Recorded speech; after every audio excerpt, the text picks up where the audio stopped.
بسم اللہ الرحمن الرحیم۔ السلام علیکم ورحمۃ اللہ وبرکاتہ۔ کیا آپ جانتے ہیں نماز میں 2 سجدے کیوں ہوتے ہیں؟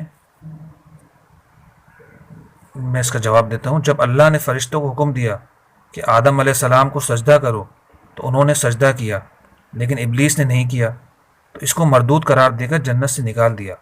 ابلیس کی حالت دیکھ کر فرشتوں نے سجدہ شکر ادا کیا اور کہا، اے اللہ، تیرا شکر ہے، تو نے ہمیں اپنا حکم بجا لانے اور اپنی عبادت کرنے کی توفیق عطا فرمائی۔ وہ 2 سجدے آج تک نماز میں ادا کیے جا رہے ہیں۔ نمبر 1 سجدہ حکم، نمبر 2 سجدہ شکر۔ جزاک اللہ۔ ہماری ویڈیو کو لائک کیجیے، سبسکرائب کیجیے اور آگے شیئر بھی کیجیے۔ جزاک اللہ۔